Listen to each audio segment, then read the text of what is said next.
নমস্কার বন্ধুরা, আমার টুম্পা মুখার্জি চ্যানেলে আমার সমস্ত বন্ধুদের জানাই আমন্ত্রণ। আশা করছি সবাই ভালো আছো, আমিও ভালো আছি। আজকে দেখো আবারও চলে এসেছি ঝিঙের একটা দুর্দান্ত রেসিপি নিয়ে। আজকে আমি বানাবো ঝিঙের একটা রেসিপি, তাই এখানে দেখো নিয়েছি আমি 4-5টা ঝিঙেগুলোর মাথা আর পিছন কেটে নিয়েছি। চলো ঝিঙেগুলো এবার ছাড়িয়ে নিই। আর এই যে দেখো ঝিঙেগুলো আমি ছাড়িয়ে নিয়ে চলে এসেছি। আর এখন দেখো ঝিঙেগুলো একটা মাপ করে আমি কেটে নেব, পিছন দিকগুলো ফেলে দেব আর একটা সমান মাপে কেটে নেব ঝিঙেগুলোকে। আজকের ঝিঙের এই রেসিপিটার কাছে মাছ মাংস ফেল হয়ে যাবে বন্ধুরা। ঝিঙের এই রেসিপিটা একবার বানালেই দেখবে বাড়ির সবাই আঙুল চেটে পুটে খাচ্ছে ঝিঙের এই রেসিপিটা। যারা ঝিঙে খেতে চায় না তারাও কিন্তু ঝিঙের আজকের এই রেসিপিটা বারবার খেতে চাইবে। ঝিঙের এই রেসিপিটা যে কোনো পদের সাহায্যেই তোমরা খেতে পারবে। রুটি, পরোটা বা গরম ভাতে দারুণ লাগবে এই ঝিঙের রেসিপিটা। দেখতেই পাচ্ছ ঝিঙেগুলো আমি সমান মাপ করে কেটে নিয়েছি। তারপরে দেখো ঝিঙেগুলো আমি চালা করে নিচ্ছি। ঝিঙের মধ্যে 1 চামচ বেসন দিয়ে এত দুর্দান্ত স্বাদের একটা রেসিপি হয়, তোমরা না বানালে কিন্তু জানতে পারবে না। আজকে ঝিঙেগুলো আমি দেখো সবই কেটে নিলাম। এখন দেখো এর মধ্যে দিয়ে দিচ্ছি 1 চামচ বেসন। ঝিঙের সাথে এইরকম বেসন মিশিয়ে একটা দুর্দান্ত স্বাদের যে ঝিঙের রেসিপি বানানো যায়, তোমরা না বানালে জানতে পারবে না বন্ধুরা কতটা সুস্বাদু হয় এই রেসিপিটা। আর দেখো দিয়ে দিলাম আমি হলুদ, আর দিয়ে দিচ্ছি আমি কাশ্মীরি লঙ্কার গুঁড়ো। দিয়ে দেখো হাত দিয়ে ভালো করে আমি মেখে নেব। একটু জল দিয়েছি অল্প, যাতে ঝিঙেটা আমি ভালো করে মাখতে পারি। কিন্তু এতে একদমই নুন ব্যবহার করবে না বন্ধুরা। যদি নুন ব্যবহার করো তাহলে কিন্তু ঝিঙে থেকে জল উঠে আসবে, আর ঝিঙেগুলো ভাজতে গেলে তখন তোমাদের অসুবিধা হবে। তাই বন্ধুরা নুন এখন একদম ব্যবহার করব না আমরা। নুনটা আমি পরে ব্যবহার করব, আর কখন ব্যবহার করব সেটা অবশ্যই তোমাদের জানিয়ে দেব। এখন দেখো ভালো করে হাতের সাহায্যে ঝিঙেগুলোকে আমি একদম মাখিয়ে নিয়েছি। দেখতেই পাচ্ছ 2-3 মিনিট রেস্টে রেখে দেব। তারপরে আমি গরম তেলের মধ্যে এই ঝিঙেগুলোকে ভেজে নেব। দেখো এইভাবে তুলে তুলে দেখিয়ে দিলাম তোমাদের।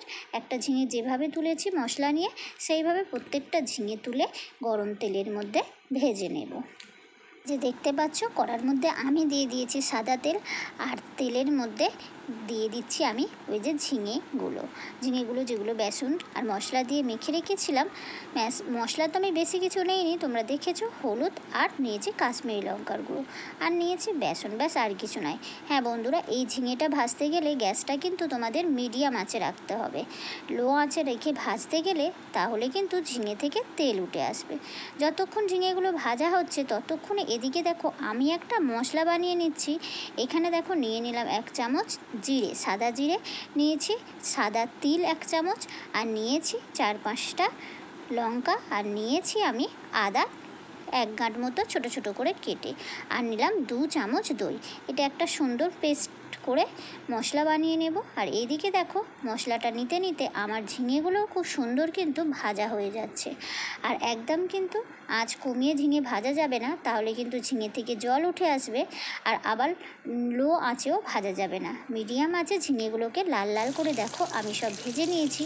বন্ধুরা এইভাবে ঝিঙে তোমরা মানে এমনিতেও খেতে পারো। এই যে দেখো ঝিঙেতে একটু বেসন বেশি দিয়ে, এই যে দেখো আমি একটু বেসন পরে বেশি দিয়েছি। প্রথমে হালকা করে বেসন দিয়েছিলাম, তারপরে দেখো আরেকটু বেসন আমি বেশি দিয়েছি। এইভাবে বেশি দিলে আমরা শুধু মুখেও ঝিঙেগুলো চায়ের সাথে খেতে পারি। তো এগুলো আমাদের শুধু মুখে খাওয়া হবে, তো সেই জন্য এই বেসন একটু বেশি দিয়ে এই ঝিঙেগুলো আমি ভেজে নিলাম। তো তোমরাও এইভাবে ঝিঙেতে আর একটু বেসন দিয়ে মানে মুখরোচক খাওয়ার জন্য চা দিয়ে ভেজে নিতে পারো। চলো ঝিঙেগুলো এই যে দেখো আমার সমস্ত ভেজে নেওয়া হয়ে গিয়েছে। দেখতেই পাচ্ছ খুব সুন্দর করে সমস্ত ঝিঙে ভেজে নিয়েছি। আর দেখো ওই তেলের মধ্যেই আমি দিয়ে দিলাম জিরে, সাদা জিরে, আর দিয়ে দিচ্ছি একটা শুকনো লঙ্কা।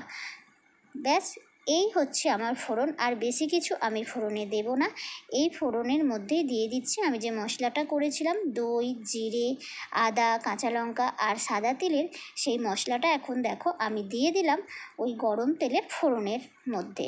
দিয়ে দেখো ভালো করে আমি এখন ওই মশলাটা একটু কষিয়ে নেব। একটু সময় ধরে কষাতে লাগবে বন্ধুরা, তাহলে কিন্তু নিরামিষ এই ঝিঙের রেসিপির স্বাদ দুর্দান্ত হবে। একটু সময় ধরে যে কোনো তরকারি কষালেই তার স্বাদ দুর্দান্ত হয়। আর দেখো কিছুটা সময় কষানোর পরে আমি এতে রেগুলার আমরা যা মশলা খাই সেগুলো দিয়ে দিচ্ছি। আর এই সময়ই দেখো দিয়ে দিলাম আমি নুন, তরকারির স্বাদ অনুযায়ী তোমরা নুনটা এবার ব্যবহার করবে। আর দিয়ে দিলাম কাশ্মীরি লঙ্কার গুঁড়ো, আর দিয়ে দিলাম আমি হলুদ গুঁড়ো। এখানে কিন্তু আমি কোনো গুঁড়ো লঙ্কা ব্যবহার করছি না বন্ধুরা, তোমরা দেখেইছো। আর এখন দিয়ে দিচ্ছি দেখো চিনি। নিরামিষ তরকারির মধ্যে চিনি না দিলে কিন্তু একদমই ভালো লাগবে না, তাই একটু বেশি পরিমাণে চিনি দিয়ে দিলাম।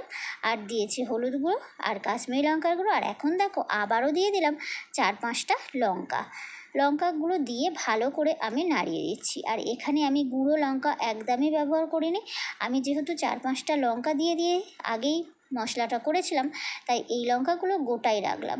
যদি কারোর মনে হয় তাহলে লঙ্কাগুলো পরে ভাতের মধ্যে বা যে কোনো খাবারের মধ্যে রগড়ে খেতে পারবে, কারণ আমার এই গাছের লঙ্কাগুলো, এগুলো সব আমার গাছের লঙ্কা, খুবই ঝাল।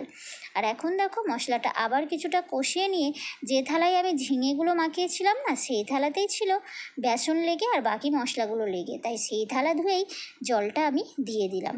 দিয়ে কিছুটা সময় আবারও এটাকে আমি কষিয়ে নেব ভালো করে এটা কষিয়ে নিয়ে তারপরে যে ঝিঙেগুলো ভেজে রেখেছি সেই ঝিঙেগুলো আমি দিয়ে দেব এই মশলার মধ্যে।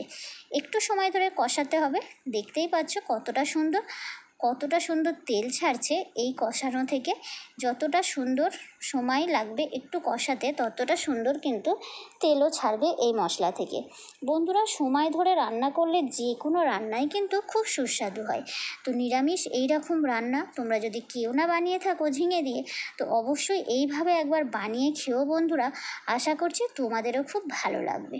আর আজকের আমার এই রেসিপিটা যদি তোমাদের ভালো লেগে থাকে, তাহলে প্রতিদিনের মতো আবারও সেই একবার বলছি, সবাই কিন্তু লাইক দিয়ে দিও। আর তোমাদের আত্মীয় স্বজন বন্ধু বান্ধবের মধ্যে আমার ভিডিওটা শেয়ার করে দিও।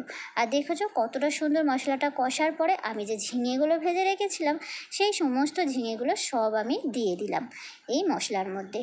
আর একটু সামান্য জল দেব, কারণ এর মধ্যে তো বেসন আছে, নাহলে শুকনো হয়ে পুরো একদম শুকনো হয়ে যাবে একটু না জল দিলে। তাই আমি এর মধ্যে একটু সামান্য জল দিয়ে 3 থেকে 4 মিনিট একটু গ্যাস একদম কমিয়ে বসিয়ে রেখে দিয়ে ফুটিয়ে নেব, ব্যাস তাহলে রেডি হয়ে যাবে আজকে আমার এই ঝিঙের রেসিপিটা। চলো 3-4 মিনিট ফুটিয়ে তারপরে তোমাদের ফাইনাল লুকটা দেখাচ্ছি। এখন চাপা দিয়ে রেখে দিই। তবে বন্ধুরা, এখনও কিন্তু শেষ হয়নি আমার রেসিপিটা, তোমরা সাথে থাকো আর দেখতে থাকো। আর এই যে দেখো 3 থেকে 4 মিনিট পরেই আমি খুলে নিয়েছি, বেশি সময় দিইনি, কারণ তলাটা তাহলে লেগে যাবে, যেহেতু এটা বেসন দিয়ে করা আমার, তো তলাটা লেগে যাবে, সেই জন্য বেশি সময় আমি চাপা দিয়ে রাখিনি। আর এই যে দেখো এখন দিয়ে দেব আমি এর মধ্যে একটু ঘি। যে কোনো নিরামিষী তরকারিতে যদি বন্ধুরা আমরা একটু ঘি ব্যবহার করি, তাহলে সেই তরকারির স্বাদ দুর্দান্ত হয়ে যায়। নিরামিষ তরকারির মধ্যে একটু ঘি দিয়ে দেখো বন্ধুরা, তাহলে দেখবে তরকারির স্বাদ কিন্তু খুব সুন্দর হয়ে যায়। আবারও এই পর্যায়ে আমি চাপা দিয়ে 3 থেকে 4 মিনিট রেখে দেব, তারপরে তোমাদের ফাইনাল লুকটা দেখাবো। দেখো বন্ধুরা, রেডি হয়ে গেছে আজকের আমার এই ঝিঙের রেসিপিটা। কেমন লাগলো অবশ্যই কিন্তু কমেন্ট করে জানিও। আবারও আসবো নতুন একটা ভিডিওর সাথে তোমাদের কাছে। ততক্ষণ তোমরা সবাই ভালো থেকো। আজকের মতো টাটা বন্ধুরা। হ্যাঁ বন্ধুরা, আমার চ্যানেলে যদি নতুন বন্ধু এসে থাকো, অবশ্যই কিন্তু আমার চ্যানেলটিকে সাবস্ক্রাইব করে সবসময় নোটি বেলটা অল করে রেখো, যাতে আমার নিত্য নতুন ভিডিও তোমাদের কাছে পৌঁছে যায়। বাই বন্ধুরা।